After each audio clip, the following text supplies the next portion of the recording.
Assalamualaikum warahmatullahi wabarakatuh. Waalaikumsalam. Alhamdulillahirabbil alamin wassalatu wassalamu ala sayyidina Muhammadin wa ala alihi wa sahbihi ajma'in.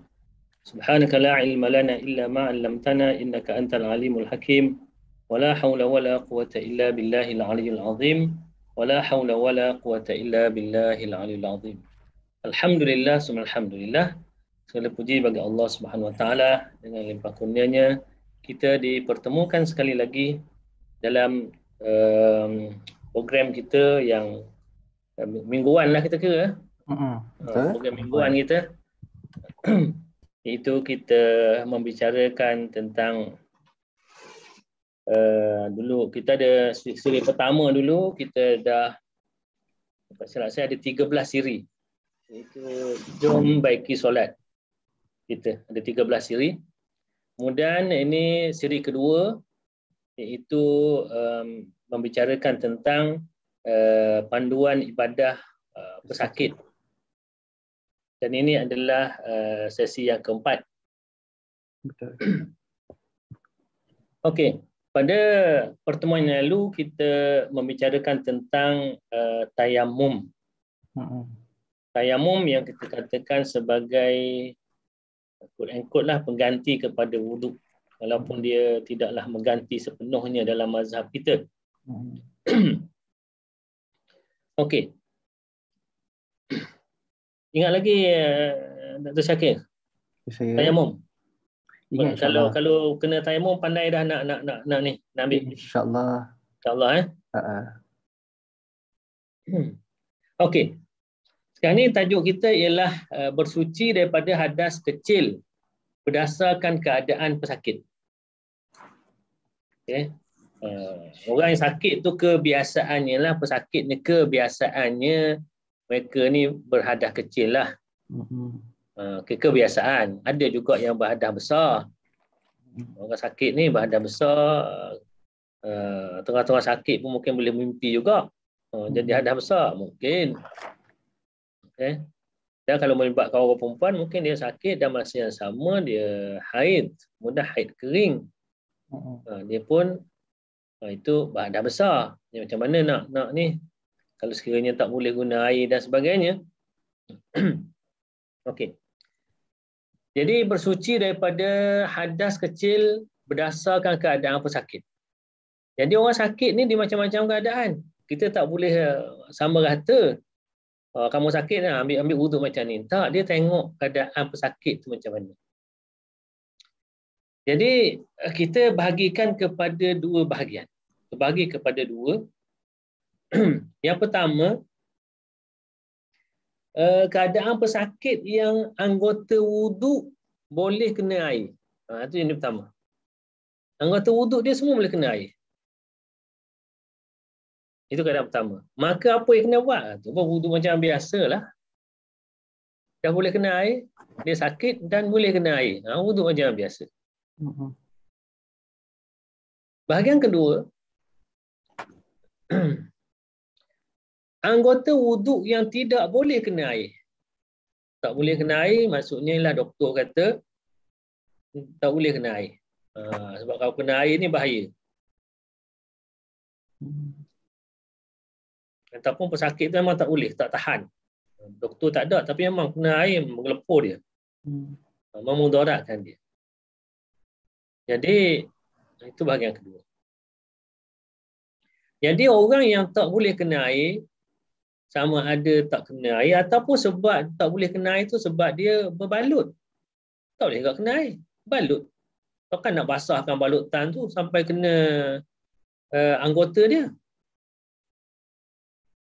Mana ada orang balut kena apa ni jeruh air sampai meresap air tu masuk ke dalam balutan kena pada kulit dia dekat dalam tu, tak ada. Dia balut dia orang tak buat macam tu. Kalau nak berwuduk, kalau nak rata kena buang balutan. Sekarang balut tak boleh dibuang. Jadi kalau anggota wuduk yang tidak boleh kena air ni, yang pertama anggota wuduk yang tidak berbalut. Okey, anggota wuduk yang tidak berbalut. Maksud kalau tak boleh kena air, ganti dengan tayamum lah. Sebab air tak boleh, debu boleh. Sebab dia tak boleh kena air. Okey. Dan anggota tu tidak berbalut. Dia berlainan kalau anggota tu berbalut. Nak tayamum macam mana? Katalah muka berbalut. Ataupun tangan berbalut. Wuduk pun tak boleh. Tayamum pun tak boleh. Okey. Jadi kalau anggota wuduk tu tidak berbalut, maka bertayamum je lah. Yang kedua, anggota wuduk yang berbalut. Anggota wuduk berbalut. Anggota wuduk balut ni macam-macam tempat balutnya. Tu dia. Anggota wuduk berbalut. Macam mana nak ambil wuduk ni? Okey, keadaan orang yang berbalut ni, yang pertama ialah berbalut semua anggota wuduk. Berbalut semua anggota wuduk ni macam dia ni macam mumia lah. Muka, kepala berbalut, tangan berbalut, kaki pun berbalut. Nak ambil wuduk macam mana, Sakir? Kalau macam tu. Semua anggota wuduk berbalut belaka. Tayamum boleh tak? Tak boleh juga. Tak boleh juga sebab dia berbalut kan. Berbalut. Okey. Okey, jika tidak boleh berwuduk ataupun bertayamum, sembahyang kena tak? Kena. Solat tetap wajib. Dia tak boleh tinggal. Dia kena solat. Masuk waktu kena solat. Sebagai menghormati waktu. Ni kita kata solat hormat waktu ni. Apa hukum? Wajib. Yang pula tinggal berdosa. Jangan buat alasan tinggal pasal apa. Dah nak ambil wuduk pun tak boleh, nak ambil tayamum pun tak boleh. Dah sembahyang buat apa? Tak, wajib kena sembahyang juga. Tapi solat tu wajib diulang ataupun diqada setelah sembuh. Kalau tak sembuh, sampai ke mati macam mana? Dimaafkan. Tak ada apalah. Takkan nak qada lepas mati.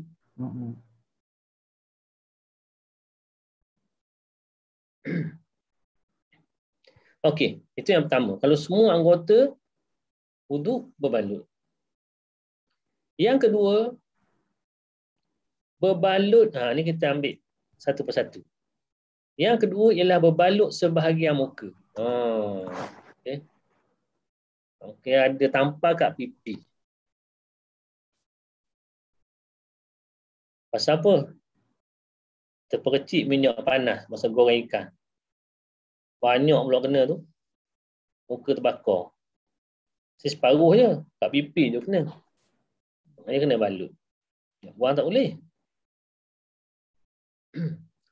Tapi hak bahagian lain nampak terdedah. Dia nak ambil macam mana wuduk ni? Iaitu kalau sebahagian muka berbalut, basuh bahagian muka yang boleh kena air dulu. Okey, kata pipi sini. Maka kita basuh hak terdedah ni. Bahagian muka yang terdedah tu dulu.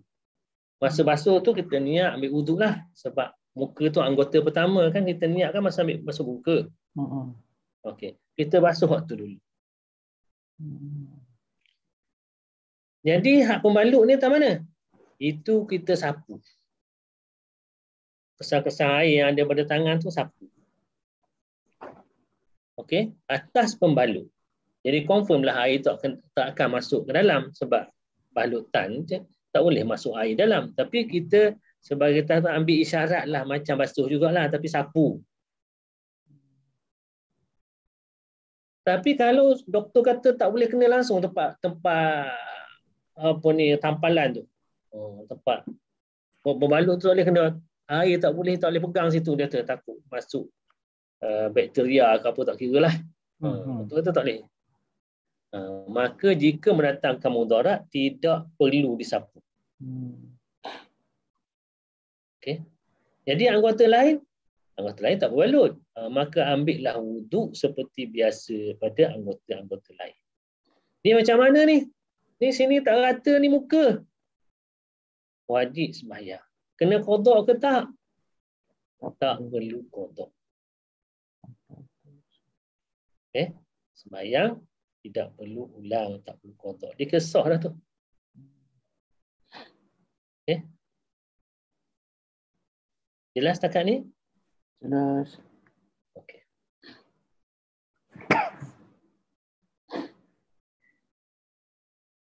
Yang kedua ialah berbalut keseluruhan muka.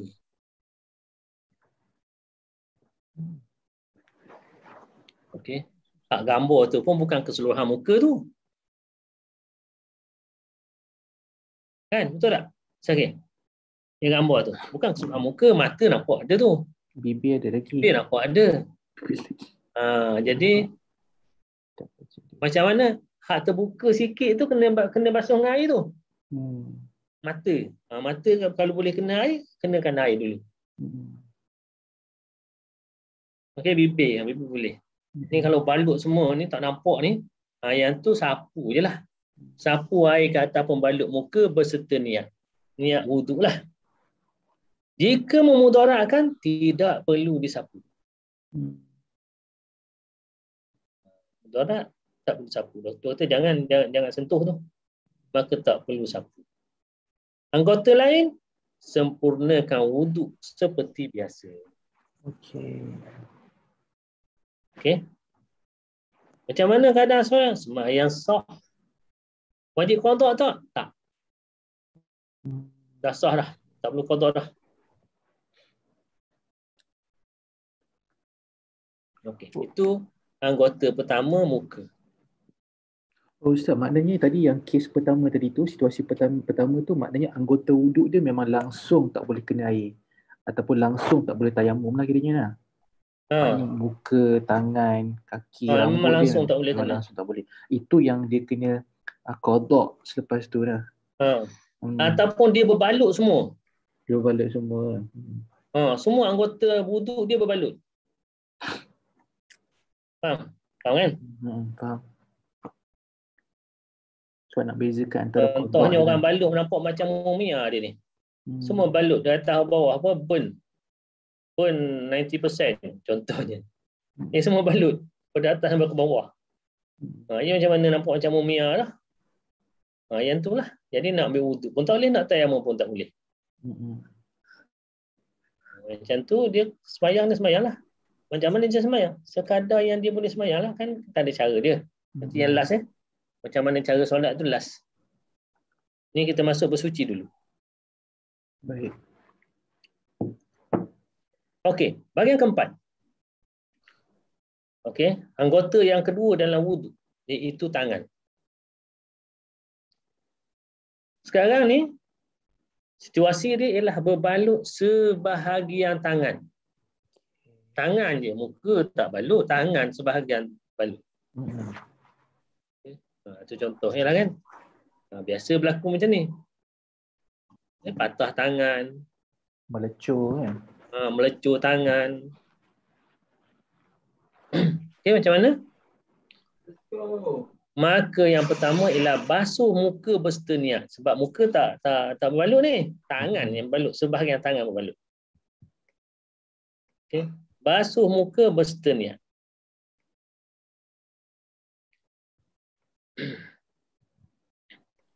Yang kedua, basuh bahagian tangan yang boleh dikenakan air hingga ke siku dan sapu air di atas pembalut. Jika memudaratkan, tidak perlu disapu. Kemudian selesaikan wuduk seperti biasa. Okay. Ini sebenarnya bukan mazhab kita ni yang kata tu ni. Mazhab Syafi'i dalam bab ni dia agak sukar. Agak tegas. Agak berat. Agak berat. Jadi saya boleh sebut kalau siapa nak ikut mazhab Syafi'i. Contohnya kalau muka. Okey. Apabila dia sapu, lepas dia basuh bahagian yang boleh tu, yang ni tak kena air kan, tak boleh kena air sebab balut. Dia wajib kena tayamum. Oh. Selepas pada tu dia kena tayamum. Tayamum ni untuk apa? Gantikan yang tak kena air ni. Okey, dia sapu, lepas tu dia kena tayamum pula. Sebab ganti sebab ni tak kena air. Lepas tu dah muka berbalut, kemudian tangan pula berbalut. Tangan kanan berbalut. Lepas basuh bahagian yang boleh kena air tu, ini tak kena, tayamum sekali lagi. Ganti hak bahagian tak boleh kena air. Lepas tu tangan kiri pula. Ada balut juga sikit. Tayamum sekali lagi. Jadi kalau sekiranya basuh pun kena, sapu pun kena, tayamum pun kena, agak-agak orang sakit tu nak buat ke tak? Jadi itu akan menyusahkan orang sakit. Jadi saya lebih suka kita ambil mazhab lain lah ni.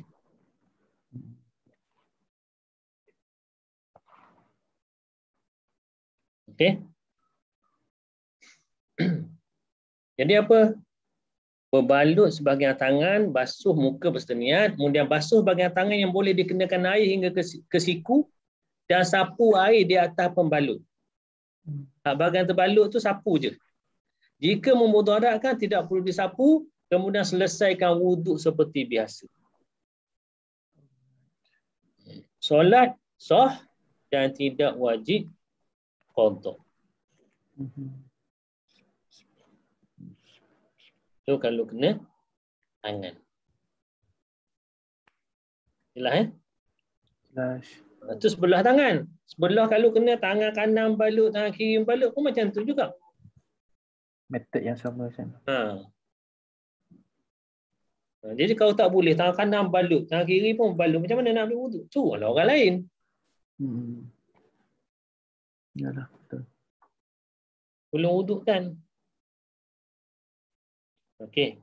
Tapi sembahyang tetap sah dan tidak wajib diqada. Diqada.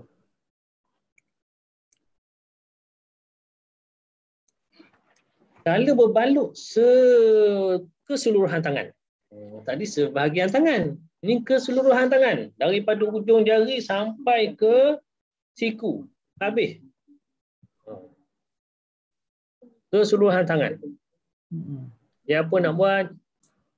Yang pertama, sapu air di atas pembalut tangan dan boleh minta tolong siapa menyapukan air ke atas pembalut. Jika mudarat, maka tidak perlu disapu. Sama juga macam tadilah. Okay, dah semua tangan balut belaka, sapu je semua. Jangan curah air. Curah air basahlah pula pembalut tu. Sapu je. Sapu macam kita sapu ni lah, sapu kepala macam tu lah. Sapu ni bukan kita cedok air macam ni. Sapu ni macam ni je. Air kena sapu.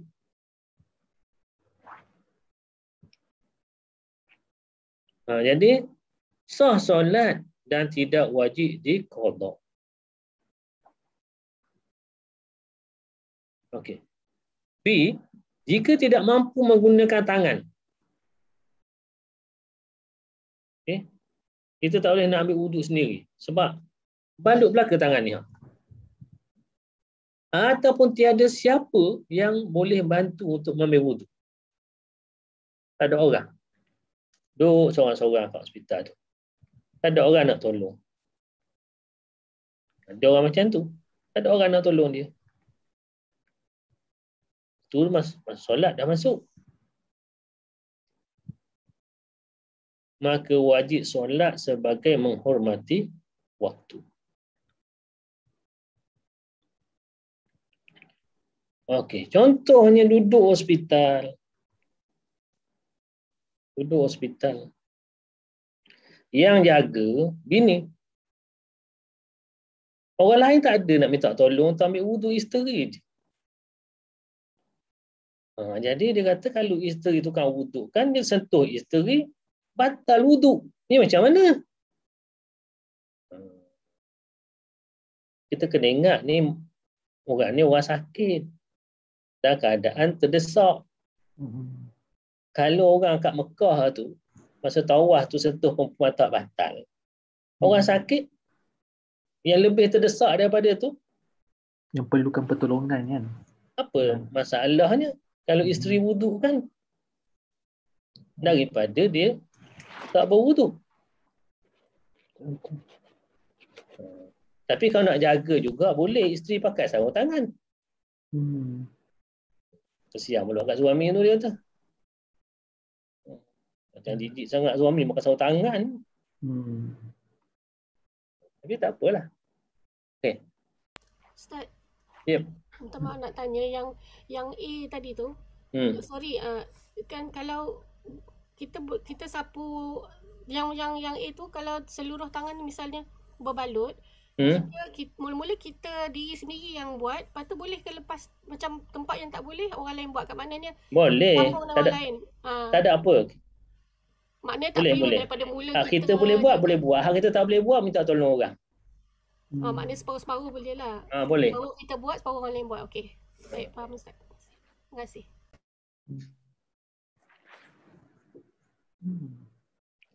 Okey.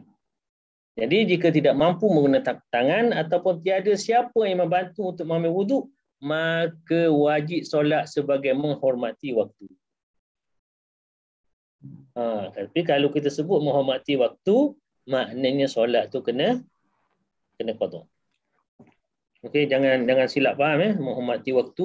Itu makna menghormati waktu lebih kepada kita tak boleh kita panggil faqdut tahuraini. Kita tak boleh nak berwuduk dan tak boleh nak bertayamum. Tidak memungkinkan. Barulah hormat waktu.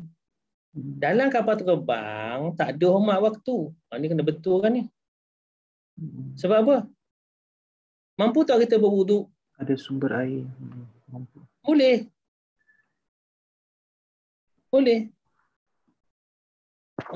Kita ada air dalam kapal terbang tu. Tapi kena pandai lah. Janganlah ambil wuduk macam dekat paip air.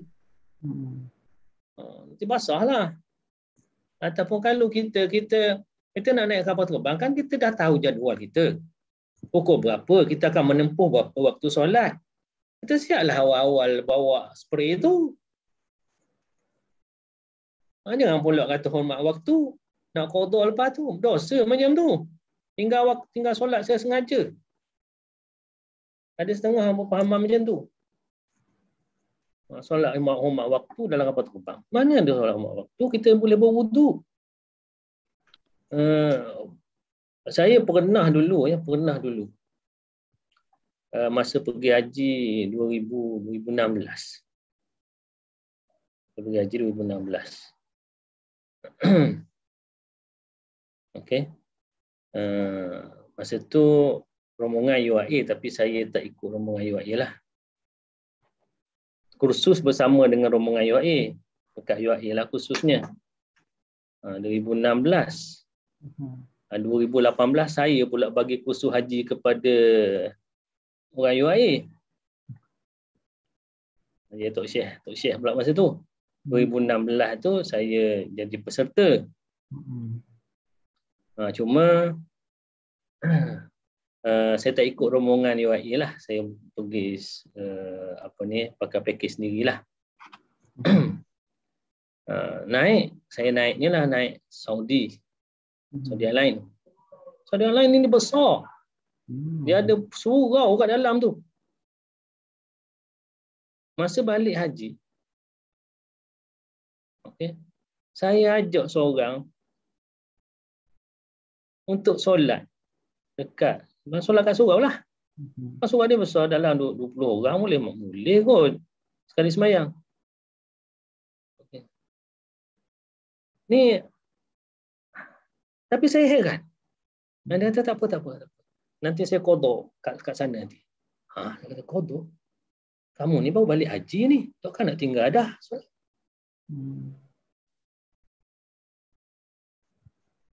Baru balik haji dah nak tinggal solat dah. Dia tak katalah macam tu kat dia. Cuma saya tertanya-tanyalah. Baru balik haji dah nak tinggal solat. Tapi tak tahulah, kok mungkin ada dia belajar ustaz mana kata dalam kapal terbang tak payah sembahyang. Mungkinlah. Tak salah dia pun tak juga. Kadang-kadang ada fahaman macam tu.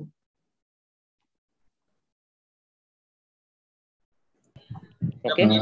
Ustaz, nak bagi info sikit saya. Kalau bab haji ni Ustaz, memang dalam kursus haji yang dikenalikan oleh masjid-masjid yang dapat approval daripada tabung haji lah. Memang benda tu memang dinyatakan. Dia kata kena solat hormat waktu. In fact, ustaz yang jadi pembimbing haji pun buat macam tu. Ni bukan hormat waktu ni, tak solat. Tak, ini maknanya isu dia sekarang ni, dia tak solat itu kerana dia tak boleh ambil uduk. Jadi bila tak ambil uduk. Tapi tak boleh ambil uduk. Sekarang masalah boleh ambil uduk ke tak? Jadi isu lah, sebab dia kata macam ni, dalam perbincangan itu dia kata sebab ada ruksahnya, maknanya orang kampung ni naik kereta terbang, nanti naik ambil ramai-ramai, ambil uduk, apa jadi itu ruksah dia lah. Itu yang saya fahamkan begitulah. Bukan jadi, ambil uduk ramai-ramai, masing-masing ada spray. Boleh diselesaikan masalah tu sebenarnya. Bukan berebut masuk bilik air. Tapi dalam perbincangan tabung haji memang Ustaz, memang dinyatakan begitu. Memang begitu. Dan memang Ustaz kata kalau pengalaman saya sendiri agak sukar. Saya pernah berlaku sekali di mana saya naik kapal terbang sebab masa itu Flynas, bukan tabung haji, under Flynas yang kemudian ni kan. Jadi saya masa itu kebetulan saya naik Lion Air. Balik daripada Mekah lah. Saya lupa daripada Mekah atau daripada Madinah. Jadi bila semayang cabin crew tak bagi. Saya solat dekat pintu. Dekat tempat duduk tak boleh solat juga? Boleh, tapi masa itu saya yakin kiblat kat mana, dan tengok ruang dekat pintu tu besar. Jadi saya boleh solat dengan sempurna. Jadi saya solat dekat pintu tu, dia tak bagi. Lepas tu saya cakap dengan dia, saya akan solat walaupun dalam perang, saya cakap. Lepas tu dia diam. Dia macam ni. Di situ kena ada kelonggaran. Maksudnya kalau kita tidak boleh menghadap kiblat, maka sembahyang kita tetap sah. Sebab ada halangan untuk kita tidak boleh menghadap kiblat. Fa inama tuwallu fasamma wajhullah. Ke arah mana saja menghadap, di situlah wajah Allah. Boleh sembahyang di tempat duduk. Nak berdiri tak boleh. Duduk. Sebab ada halangan untuk kita berdiri. Maka kita duduk. Dan sembahyang itu sah dan tidak perlu diqadha. Tapi Ustaz, kalau kita duduk di business class ataupun dekat pintu, kita boleh solat menghadap kiblat. Kalau katakan kita nak kalau kita nak menghadap kiblat lah. Ya. Kalau pada orang yang boleh menghadap kiblat, dia wajib menghadap kiblat. Pada orang yang tak boleh menghadap kiblat, dia tak payah menghadap kiblat, tak boleh. Okey, kita sambung Okey, berbalut sebahagian kepala sahaja.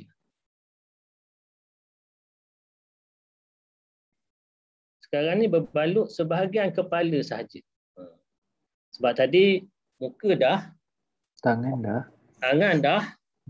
Okey, sekarang lepas tu anggota yang ketiga ialah kepala. Ambil wuduk seperti biasa.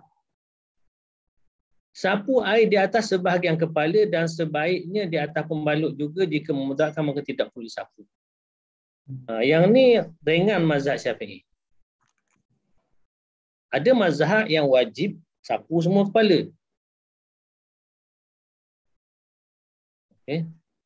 Mazhab Syafi'i wajib sebahagian kepala. Walaupun kita take satu jari. Dah sah dah. Kat mana? Asal kepala. Kepala tu kulit kepala. Itu ada rambut. Kalau ada rambut, sapu rambut. Tapi rambut mana? Rambut yang bahagian kepala. Maksud apa maksud bahagian kepala? Maknanya, rambut tu kalau kita buat macam ni, ni masih dah kurang kepala. Rambut tu sah untuk kita sapu. Tapi kalau kita buat macam ni, rambut tu sampai ke pipi. Kita sapu rambut yang kat pipi ni. Itu tak sah. Sebab itu bukan kepala.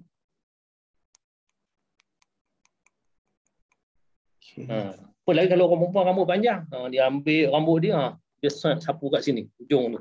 Lagilah tak sah. Sebab itu bukan kepala, itu rambut yang disuruh dari tu wajib sapu kepala. Jadi mazhab kita, mazhab Syafi'i agak ringan di sini kita ambil. Itu kata nak balut. Banyak balut tapi ada satu ruang yang kecil. Ada sikit kat atas tu, cotek sikit. Kita sapu tu. Sebab sebahagian kepala tak sebenarnya sapu depan. Sapu mana-mana lah. Sapu belakang, tepi, sini, semua sah belakang. Walaupun dengan satu jari je. Sebab Ustaz, sebahagian. Ya. Ustaz, bila Ustaz kata sapu dekat pembalut kepala tu maknanya macam buat syarat je lah. Tak adalah sampai sebab macam ni. Sebab dalam mazhab kita yang menjadi rukun wajib ialah sapu sebahagian kepala. Sunat sapu semua kepala. Sebab tu saya katakan, kalau nak ajar anak-anak, cucu ke, ambil wudu, ajar dia siap awal-awal. Sapu semua kepala, jangan ajar sapu sikit. Sebab kebesar jangan sapu sikit. Sedangkan mazhab kita kata, sapu sebahagian kepala tu wajib, sapu semua kepala tu sunat. Mazhab lain ada yang mengatakan, sapu semua kepala tu wajib. Sapu sikit tak sah. Jadi, adalah terlebih baik dan sangat baik kalau sekarang tersapu semua. Jadi sapu air di atas sebahagian kepala dan sebaiknya di atas pembalut juga. Jika memudaratkan tidak perlu disapu. Sah solat tidak wajib diqadha. Okey. Yang seterusnya ialah berbalut keseluruhan kepala. Semua kepala. Makna menjadi macam topi keledar. Habis tutup belakang atas bawah. Mana tak ada ruang lah. Semua kepala. Jadi apa kena buat? Sapu air di atas pembalut kepala. Jika mendatangkan mudarat, tidak perlu disapu. Jika mendatangkan mudarat, tak perlu sapu. Dan solat sah tidak wajib diulang. Okey, ambil ni lah. Mazhab kita kena tayamum ni. Kena tambah satu lagi, tayamum. Tayamum mengganti setiap anggota yang tidak boleh dibasuh. Kalau ada 4 lah kata, 4 tu ada balut belakang, 4 kali kena tayamum. Itu satu pendapat yang pertama dalam mazhab kita. Pendapat yang kedua dalam mazhab Syafi'i, walaupun ada beberapa tempat cukup dengan satu tayamum. Itu pendapat kedua. Tapi dalam siri ini saya tak pilihlah pendapat tu. Kita kira tak payah tayamum. Sebab itu akan menyusahkan pesakit. Yang seterusnya, anggota yang keempat dalam wudu ialah kaki. Berbalut sebahagian kaki. Balut sebahagian kaki ni ialah adalah cedera mana-mana, tak balut semua, balut sebahagian je. Ada orang dia balut semua tu aksiden motor. Okey, jadi apa? Basuh bahagian kaki yang boleh kena air dulu. Okey. Kan ada anggota kaki yang terdedah. Biasa kadang-kadang buku lali terdedah. Dalam gambar tu, buku lali terdedah. Maka basuh buku lali tu dulu. Ujung jari tu terdedah. Basuh ujung jari tu dulu. Di kaki. Yang lain tak. Lain sapu. Kalau boleh sapu. Kalau tidak dibenarkan sapu, maka tak payah sapu. Boleh solat dan solat itu tidak wajib diqadha. Yang seterusnya ialah berbalut keseluruhan kaki. Berbalut keseluruhan kaki. Ini aksiden motor ni. Pakai simin lah biasanya, simin. Hujung kaki sampai ke lutut. Jadi macam mana nak buat? Dah tutup semua dah, nak wuduk macam mana? Sapu je lah ke atas pembalut kaki sehingga kedua buku lali. Jika mendatangkan mudarat, tidak perlu disapu. Macam tadi juga lah. Jadi lepas tu boleh solat dan tidak wajib diqadha. Okey, habis yang tu. Mudah aja sebenarnya ambil wuduk ni. Kalau kita belajar. Dan jangan, kalau boleh jangan bagi pesakit hak tak perlu. Mana hak sunat-sunat tu tak payahlah. Jangan orang sakit tu kata nganga mulut nak koma. Kawan tu dah ada terbaring. Nganga mulut, buah air dalam mulut tu terbelahak lah dia. Makna tak payah berkoma, tak payah masuk hidung. Kita ambil yang wajib je. Muka, tangan hingga siku, kepala, kaki. Dah.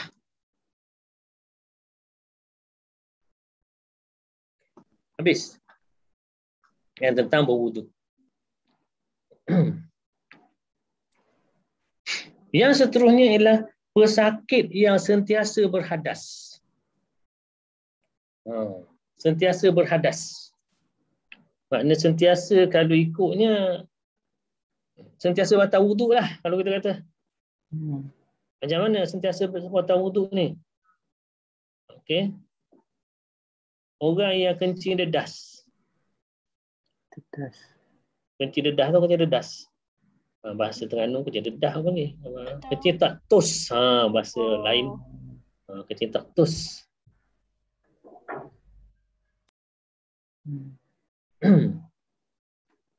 Okey. Sikit-sikit keluar, sikit keluar. Ataupun pesakit yang pakai beg. Beg air kencing tu. Itu sentiasa ada air kencing tu. Ni sekarang nak solat macam mana ni? Yang tak ada beg tu tapi dia ni memang jenis dedah, kena pakai pampers. Ambil wuduk, tengah ambil wuduk tu kencing keluar. Contohnya sentiasa. Itu satu. Yang kedua pula ialah najis, tahi sentiasa keluar. Okey. Yang ketiga darah. Darah sentiasa keluar. Ni orang perempuan lah biasanya. Orang kata istihadah lah. Sentiasa keluar. Bukan haid.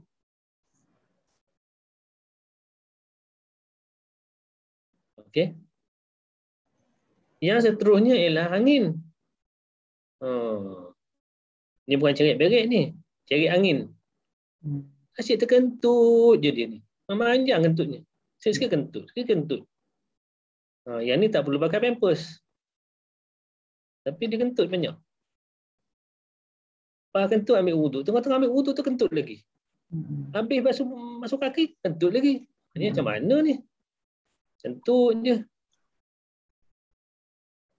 Jadi ini yang kita namakan pesakit yang sentiasa berhadas. Jadi orang macam ni, macam mana nak sembahyang? Pesakit yang menghidap penyakit salas. Salas bahasa Arab ni salas saya panggil. Salasul baul. Salas. Salas ni makna yang sentiasa keluar. Iaitu air kencing, darah, istihadah. Berterusan. Kencing, darah, tahi dan sebagainya lah. Atau yang seumpamanya boleh melakukan salah satu daripada perkara berikut. Yang pertama, solat fardu pada setiap waktu. Solat fardu pada setiap waktu. Boleh. Kalau menurut mazhab Syafi'i kena solat setiap waktu. Maksudnya ialah apabila dia apa ni, macam mana cara dia nanti kita terangkan dulu. Iaitu pada orang yang sentiasa pakai pampers ni. Ataupun yang ada pakai beg kencing ataupun beg tahi. ataupun yang selalu keluar angin, ataupun yang selalu keluar darah. Dia macam mana dia nak solat? Dan untuk dia bersuci, mengangkat hadas.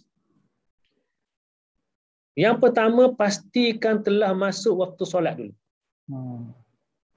Dia tak boleh berwuduk sebelum masuk waktu solat. Kena tunggu masuk waktu solat dulu. Apabila masuk waktu solat,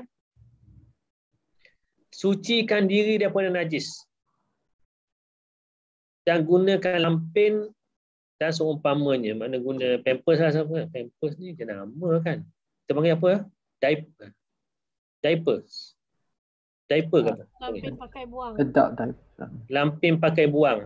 Sebut pampers jadi jenama pula. Saya tak mengampin jenama tu Panggillah jenama lain banyak lagi yang lebih murah. Mami pokok. Lampin pakai buang. Jadi macam mana?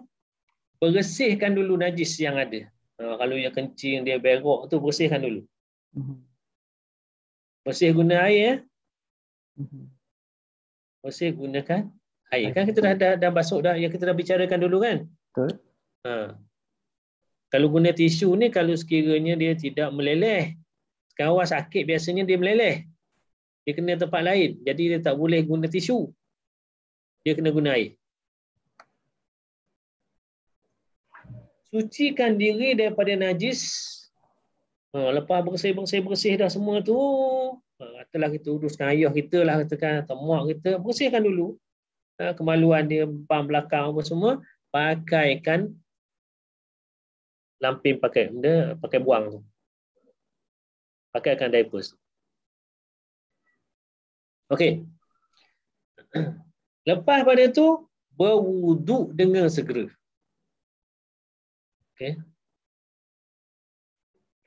Berwuduk dengan segera. Lepas dah siap dah, ambil wuduk.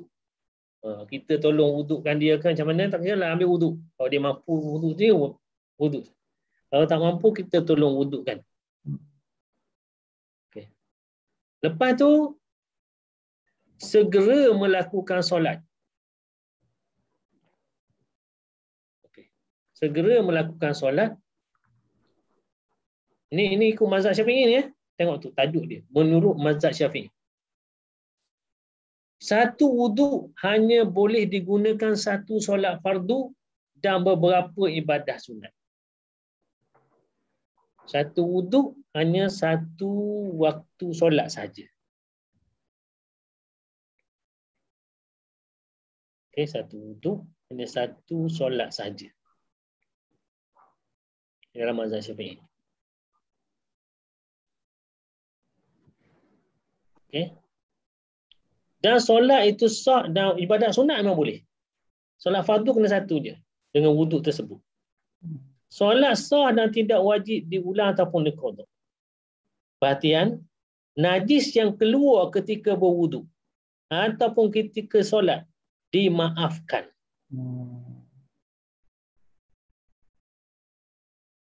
Okey? Maknanya orang sakit tu dia sembahyang dalam keadaan najis keluar, air kencing keluar ataupun berak tahi keluar. Sembahyang dia tetap sah. Dan tak perlu qada. Okey, lepas habis sembahyang fardu, dia pun nak sembahyang sunat ba'diyah. Dalam keadaan najis dah penuh dalam pampers dia ni, boleh. Sembahyang ba'diyah dia tu sah. Okay. Kenapa? Sebab macam tu. Dia ni masuk orang uzur. Yang kencing sentiasa keluar, tak apa. Najis sentiasa keluar, tak apa. Kentut, kentut. Kalau kentut, tak payahlah pakai lampin pakai buang kan. Kentut tak perlu, tak ada apa-apa pun. Okey. Jelas setakat ni? Jelas. Okey. Okey, jelas. Yang kedua, tadi kita pakai satu waktu. Itu pendapat yang kuat dalam mazhab Syafi'i. Pendapat pilihan dalam mazhab Syafi'i tak boleh himpun. Tak boleh jamak lah, tak boleh himpun, tak boleh jamak sembahyang. Mana satu wuduk, satu waktu. Okey, tak boleh jamak. Dan mazhab Syafi'i pendapat yang kita kata mu'tamad, tak boleh jamak. Satu kena ikut waktu-waktu. Yang jamak tu dalam musafir. Okey. Cuma dalam mazhab Syafi'i ada pendapat kedua yang kata boleh jamak. Pendapat kedua ada. Okey. Kalau sakit lah ya. Duduk, katakanlah kita sakit lah. Sakit ke saya ke sakit. Agak-agak nak pilih yang pertama ke kedua. Yang kedua ni boleh jamak. Satu kali wuduk tu, Zuhur Asar tu boleh dua-dua. Nak pilih yang mana? Kedua. Mesti confirm. Yang mudah. Kita pilih hak mudah. Orang sakit ni kan. Nanti asar nanti kena bersih lagi, kena tu lagi, lepas tu nak solat pula sekali lagi. Jadi agak susah jugalah pada orang sakit. Jadi kita ambil pilihan kedua. Tadi siapa nak ambil pilihan pertama? Silakan. Boleh. Ini pilihan kedua. Melakukan jamak. Bagi solat-solat yang boleh dijamakkan. Okey. Jangan silap jamak pula. Ambil asar, kata saya nak jamak dengan maghrib. Tak boleh. Dia jamak macam musafir juga. Yang Zuhur dengan asar, maghrib dengan isyak. Subuh dengan isyak tak boleh. Okay. Jadi ini adalah menurut mazhab Hambali yang pandangan pilihan sebahagian ulama mazhab Syafi'i. Macam Imam Nawawi contohnya, dia pilih boleh jamak. Okay. Sebahagian ulama Syafi'i kata boleh jamak. Jadi macam mana nak buat? Yang pertama, sucikan diri daripada najis dan hadas setelah masuk waktu. Setelah masuk waktu solat dan kemudian solat. Solat adalah sah dan tidak perlu diulang. Okey. Macam tadi juga. Masuk waktu. Okey, bersihkan dan ambil wuduk solat. Satu wuduk boleh digunakan untuk lebih daripada satu solat fardu dan seberapa banyak ibadat sunat yang lain. Selama waktu solat tersebut belum habis. Boleh faham ke? Boleh. Maknanya, dia wuduk tu untuk satu waktu. Maknanya kalau dia ambil Zuhur, masuk waktu asar, habislah wuduk dia tu. Tak boleh simpan wuduk ya Ustaz? Tak boleh simpan untuk asar. Tapi dia boleh jamak. Mana asar dia dah solat dah. Tak ada masalah lah. Dia jamak takdim kan? Betul-betul. Sebab apa? Sebab satu, dia sentiasa keluar. Kalau tidak, boleh pakai 5 waktu.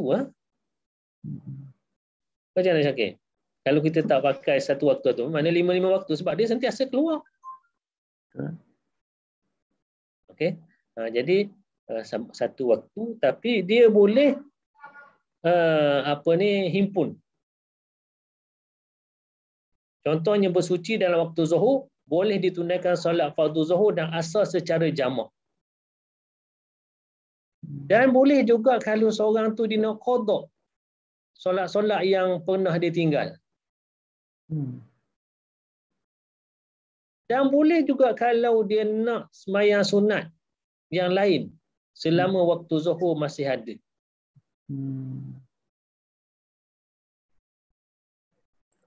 Okey. Ni kalau orang sakit terlantar, orang tak akan buat. Okey, orang sakit terlantar tu dia tak akan solat sunatnya, apa, qada alam tak adanya. Ini kalau dia tak sakit, tapi dia ada masalah ni.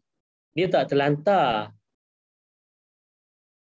Okey, dia tak terlantar. Cuma dia ni kencing dia sentiasa keluar, tu kena pakai pampers. Tapi dia okey. Boleh berjalan. Okey. Jadi orang ni dia boleh nak jamak antara Zuhur Asar, Maghrib Isyak, itu boleh. Kalau dia nak. Ataupun dia ambil yang mazhab Syafi'i tak boleh jamak. Okey, selama waktu tu masih ada, dia bolehlah situ kalau nak sembahyang sunatnya, nak jamak. Tapi tak boleh qasar, jamak saja. Jangan pula pandai-pandai buat qasar. Qasar tak ada untuk orang sakit, tak ada qasar, dia ada jamak. Tetapi qasar ni untuk orang musafir saja. Okey, ni pesakit yang menggunakan CBD. CBD nama dia. Saya tak nampak tadi tu, saya kena buat macam ni. Okey, CBD. C-close back drainage.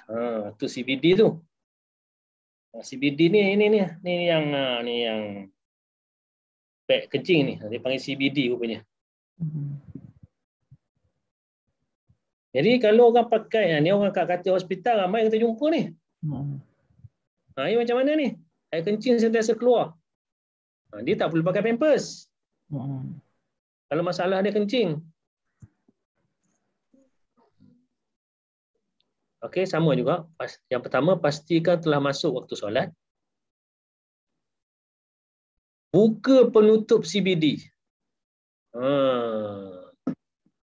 Kemudian bersihkan tempat keluar najis CBD sekadar yang mampu atau tukar dengan beg yang bersih. Kalau boleh tukar beg. Kalau tak, curah buang air kencing tu. Biar kosong. Okey.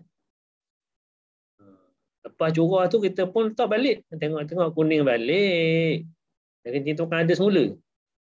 Ini macam mana ni? Nak curah lagi? Tak perlu dah lah. Berwuduk seperti biasa.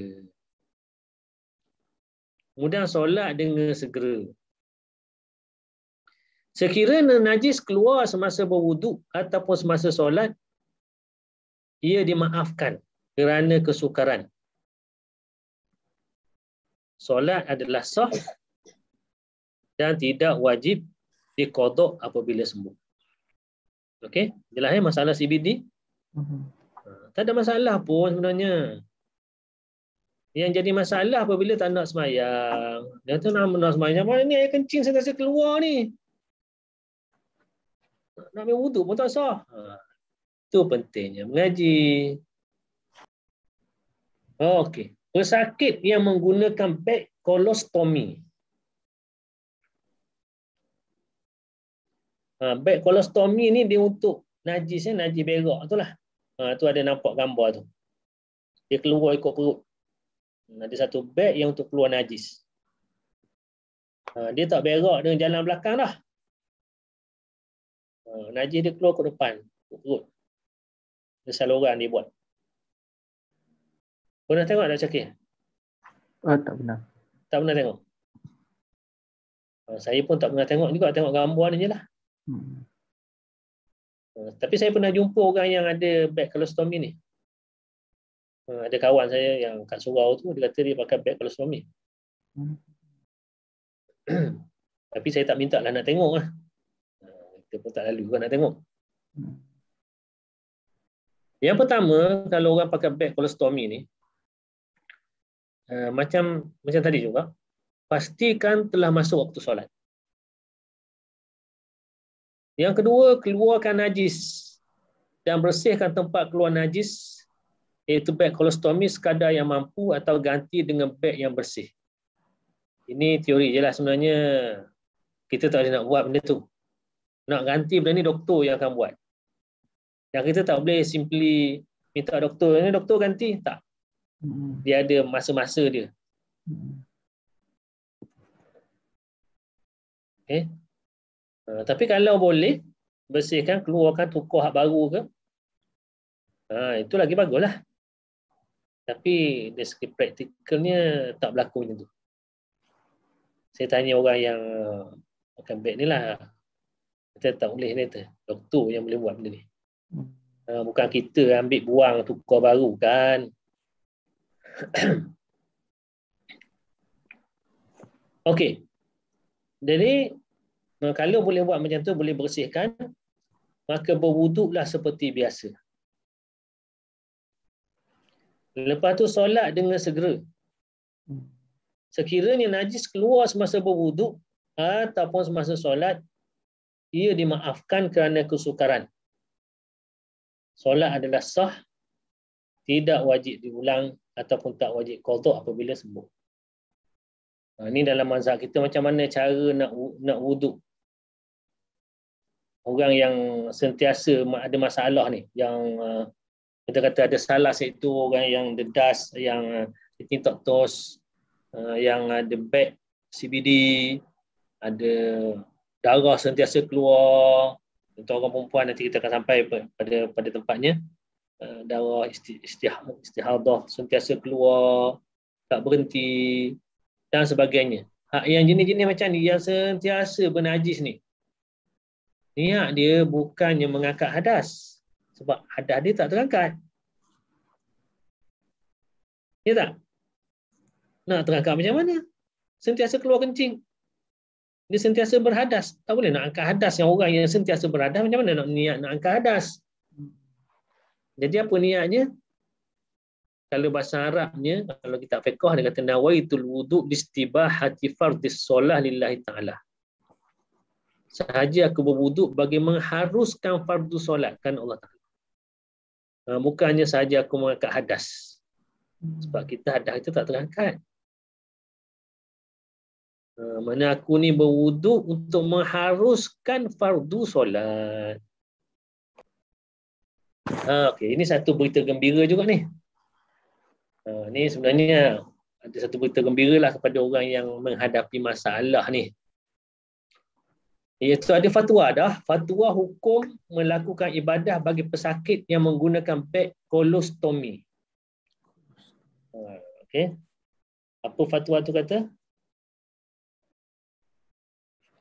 Muzakarah Jawatan Kuasa Fatwa Majlis Kebangsaan bagi Hal Ehwal Agama Islam Malaysia kali yang ke-79 yang bersidang pada 6 hingga 8 September 2007, lama dah ni, telah membincangkan hukum melakukan ibadah bagi pesakit yang menggunakan beg kolostomi. Muzakarah telah memutuskan bahawa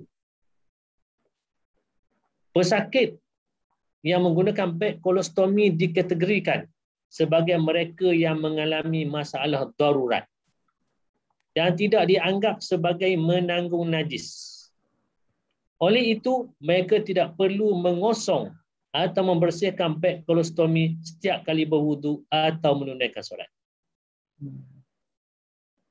Jadi maknanya beg kolostomi ni lain dengan CBD. Betul.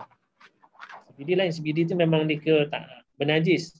Beg kolostomi ni sebab dia keluar kat perut tu. Macam seolah-olah usuh tu kat luar lah macam tu.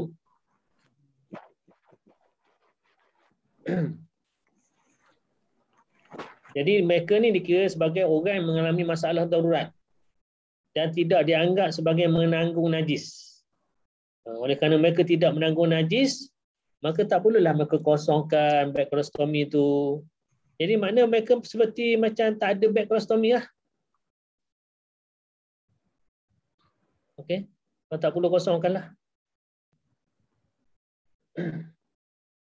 Okey, cuma dia kata wuduk yang diambil oleh pesakit harus digunakan untuk melaksanakan semua ibadah termasuk menunaikan solat fardu sehingga wuduk tersebut terbatal. Okey, maksudnya dia boleh tak sembahyang, dia ambil wuduk waktu Zuhur, kemudian waktu Asar dia nak pakai wuduk tu lagi, boleh ke tak boleh? Boleh. Boleh.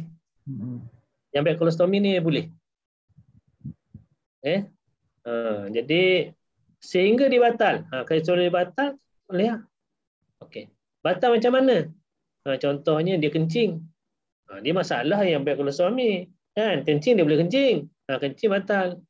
Apa lagi dalam mazhab kita? Sentuh perempuan batal. Batal. Kalau kira beg yang tu lah kan. Okey. Jadi itu elok jugalah fatwa ni. Jadi mudah sikit pesakit tu. Sebab Satunya ialah nak tukar back kolestromin ni satu masalah. Sedangkan nak buang CBD, air kencing yang ada dalam CBD tu, itu siapa-siapa boleh buat. Tak mesti doktor buat. Panduan bersuci daripada hadas besar. Orang sakit pun kadang-kadang berhadas besar juga. Okey. Ni sekarang kalau tadi wudu tu akan hadas kecil. Dia ada 4 anggota. Tapi kalau nak akan hadas besar, dia seluruh badan. Ini macam mana? Sakit ni. Yang pertama, pesakit yang mampu mandi. Dan semua bahagian badannya boleh terkena air. Ada orang sakit macam dia memang sakit. Terlantar kat katil tapi mandi boleh. Okay. Dia tak mandi sendiri, anak-anak dia boleh mandikan. Katakanlah dia ni berhadas besar. Jadi nak beribadah kena mandi, tak cukup dengan ambil wudu. Jadi, oleh kerana dia mampu kena air, maka mandilah macam biasa. Jika tidak mampu kerana kesulitan untuk bergerak, tak ada orang yang boleh bantu, hendaklah bertayamum bagi mengharuskan fardu solat. Dia boleh bertayamum, dia pun tayamum. Okay. Nak mandi payah. Pasal apa? Nak pergi ke bilik air, tak ada orang nak bawa. Orang nak mandi. Atau payahlah nak ambil bilik air, memang sulit lah nak mandi. Jadi sebagai ganti dia kena tayamum. Tayamum macam biasalah, tayamum anggota tayamum ni lah, tak perlulah sapu debu tu seluruh badan. Jadi apabila dia dah bertayamum, maka solat dia sah dan tidak wajib diulang ataupun diqadha. Yang kedua,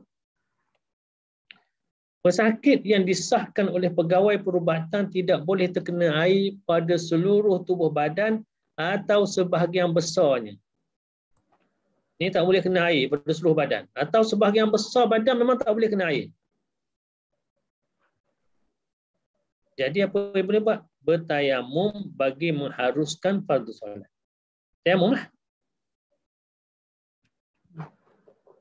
Maka solat dia sah dan tidak wajib diulang. Tu kalau dia boleh bertayamum. Kalau dia tak boleh bertayamum, macam mana? Solat tetap kena solat. Yang inilah kita panggil sembahyang apa? Okey. Menghormati waktu. Hormat waktu. Apabila sebut solat hormat waktu, kena qada tak? Perlu. Kena qada. Tapi kalau dia dah bertayamum, tak perlu lagi dia qada. Tayamum ni sekejap je. 2 minit, siap. Okey, yang ketiga, pesakit yang sebahagian besar anggotanya boleh terkena air, sedangkan kecederaannya sedikit. Okey, jadi apa yang dia kena buat? Okey. Dia ada cedera. Ataupun dia ada balut. Ada berbalut. Tak boleh kena air lah. Katakan tadi dia berbalut kat tangan ke, berbalut kat kaki ke. Okey. Jadi yang lain tak apa kalau kena air. Maka yang kena air tu wajib kena air. Yang tak boleh kena air tu, dia sapu lah. Sapu. Okay. Jadi itu okey, sapu je. Maka lepas tu boleh semayang. Walaupun mandi tak rata kata-kata. Sebab apa? Sebab ada balut yang tidak boleh dikena air. Yang bahagian tu sapu je. Okay. Jadi solat sah tidak wajib diulang ataupun diqadha. Walaupun mandi tak rata. Sebab apa? Dia uzur. Yang kedua, jika air tidak boleh terkena pada anggota yang cedera. Okey. Pesakit hanya perlu bertayamum. Okey, tak boleh kena air. Tayamum. Dia boleh bertayamum. Tayamum je lah. Maka sah solat tidak wajib diulang ataupun diqada. Okey. Ini kalau mandi pun tak boleh, mana air tak boleh kena pada anggota lain. Yang cedera pun tak boleh juga kena. Cedera memang tak boleh kena sebab dia balut. Anggota yang tak balut pun tak boleh kena air juga. Maka dia kena tayamum lah. Maka sah solat tidak wajib diulang ataupun qada. Ambillah tentang tu. Kemudian ada beberapa masalah berkaitan wanita. Okay, walaupun berkaitan wanita, orang lelaki kena tahu tak? Kenalah tahu. Sebab setiap lelaki ada wanita bersamanya. Bukan setiap lah ya. Kebiasaannya adalah sama ada dia ada isteri. Dia ada adik wanita perempuan. Dia ada kakak. Dia ada anak. Cucu dan sebagainya. Mana ada. Jadi orang lelaki pun kena tahu juga masalah yang berkaitan dengan wanita. Kat mana ada masalah tu? Antaranya, ni ada dialog ni. Contoh dia kata, perempuan ni kata, saya ni dah turun air. Air tuban lah kot. Tapi tak sakit lagi. Wajib solat ke doktor? Dia tanya doktor. Doktor tu pandai tak apa. Ataupun saya dah keluar tanda dah sakit-sakit sikit. Boleh qada solat tak doktor? Tak payah semayang, tu qada je macam mana? Kesian kat doktor tu kalau kena tanya macam tu kan. Dia kata manalah aku tahu. Tanyalah ustaz. Tapi doktor kena ambil tahu juga tu. Yang pertama ialah haid. Haid ialah darah yang keluar daripada faraj wanita secara normal pada waktu-waktu yang tertentu bukan kerana melahirkan anak. Okey, ni saya buat secara ringkas. Sebenarnya haid ni dia kena ada satu perbahasan yang panjang sebenarnya. Sebab orang perempuan haid ni macam-macam keadaan. Kadang-kadang dia berhenti, kadang-kadang datang balik, lepas tu keluar berapa titik je dia kata. Lepas tu berhenti, mudah ada balik. Macam mana? Kadang 2-3 hari ada semula keluar.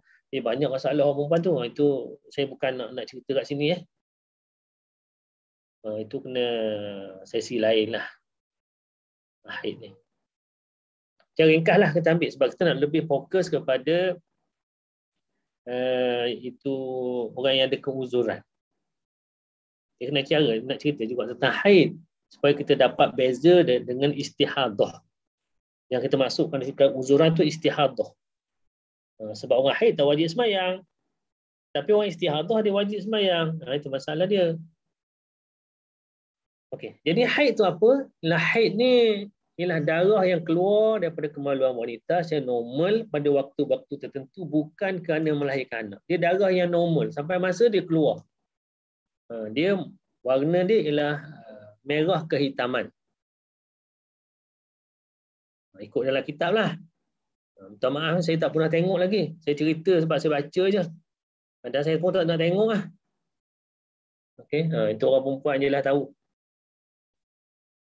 Tempoh minima haid ialah 1 hari 1 malam. Kalau tak cukup 1 hari 1 malam, bukan haid lah. Okay. Tapi dia akan jadi haid juga kalau sekiranya, katalah hari ni keluar 2 jam. Besok 2 jam. Lusa 4 jam. Okay. Tulat 4 jam contohnya. Okey, kumpul cukup sehari semalam. Dikira semua tu haid lah tu.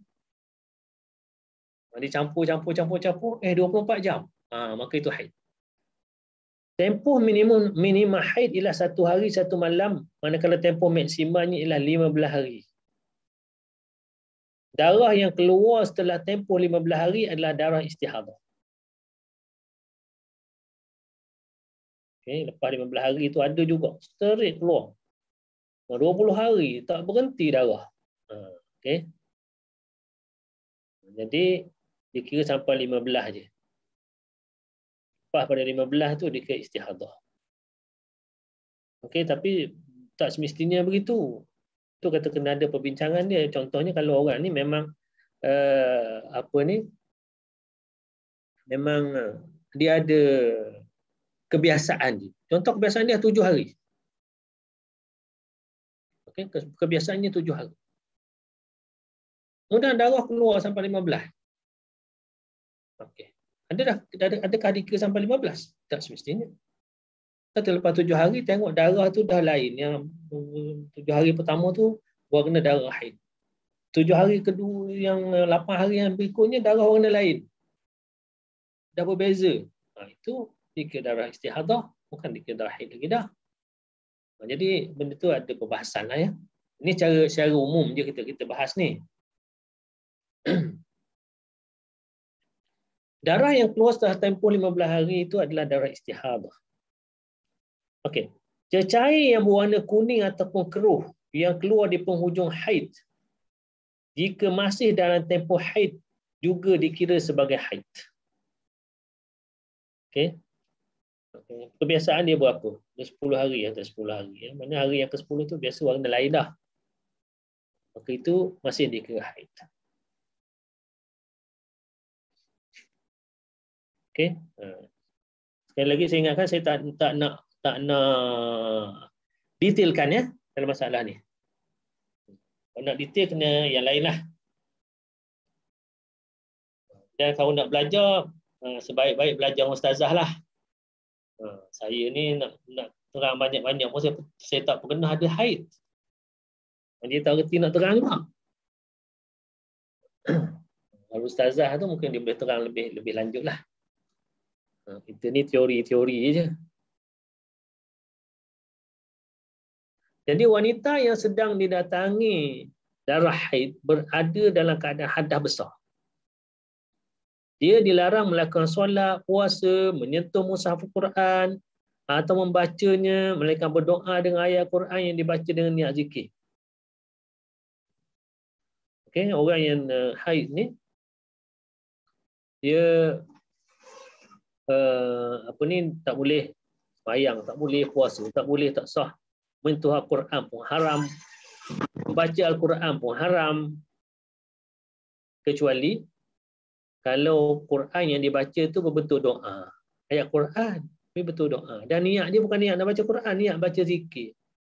Rabbana atina fid dunya hasanah, fil akhirati hasanah, wa qina adzabannar. Itu ayat Quran tu. Tapi itu zikir, doa.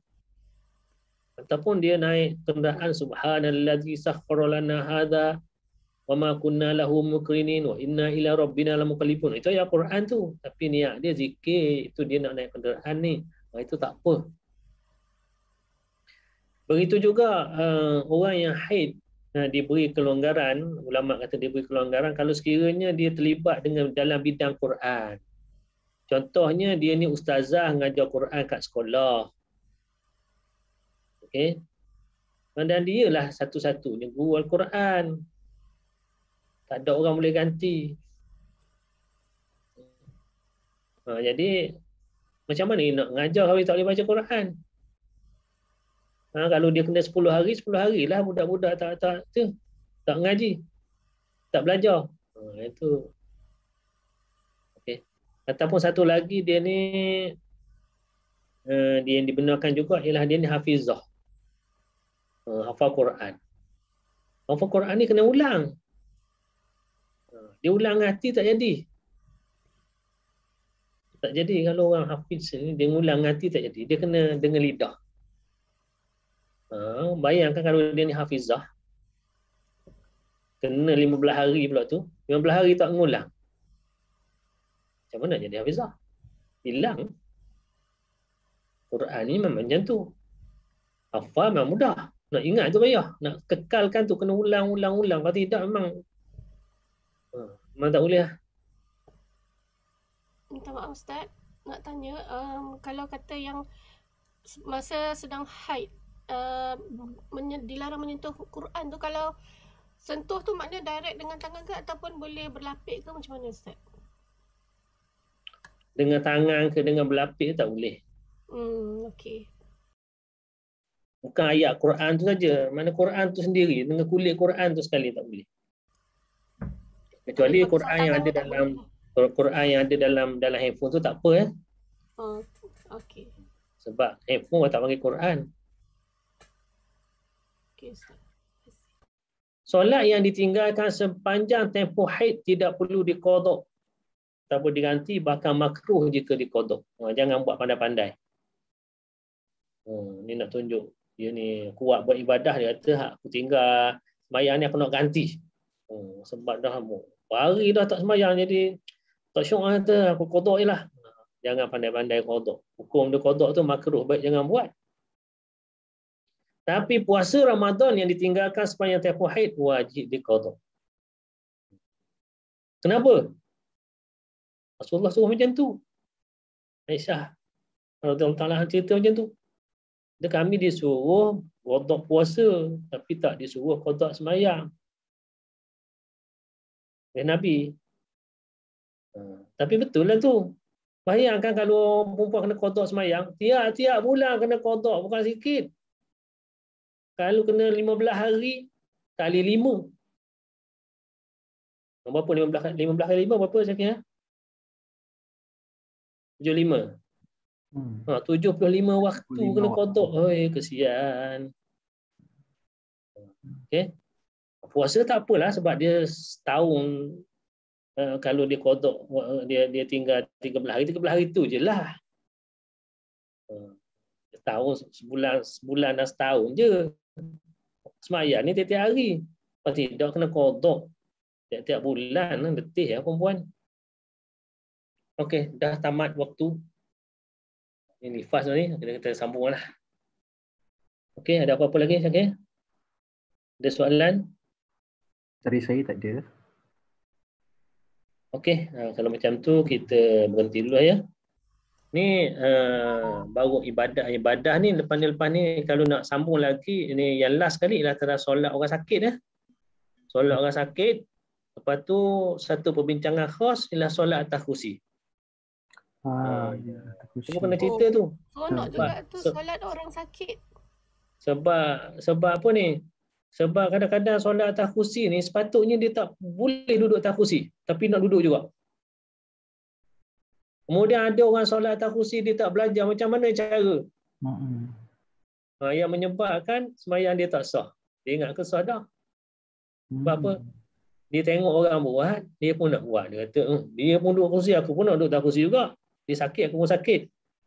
Dia tengok macam mana. Bukan sama orang ni, keuzuran seorang tak sama. Jadi itu pun kena belajar. Sebab dah kadang-kadang jadi mudah-mudah orang nak sembahyang atas kursi.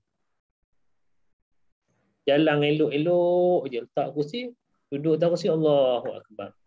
Jadi pun itu nantilah dia ada perbahasan dia. Dia lepas habis tentang akad hadas semua ni, kita akan masuk solat orang sakit secara umum dan kita khususkan satu tajuk solat atas kursi. Okey. Lepas pada tu baru solat berjemaah. Siri lain pula tu. Jadi kita berhenti setakat ni dulu ya. Yang baik daripada Allah SWT, kekurangan pada diri sendiri. Aku qauli hadza wa astaghfirullah li wa lakum. Wassalamualaikum warahmatullahi wabarakatuh.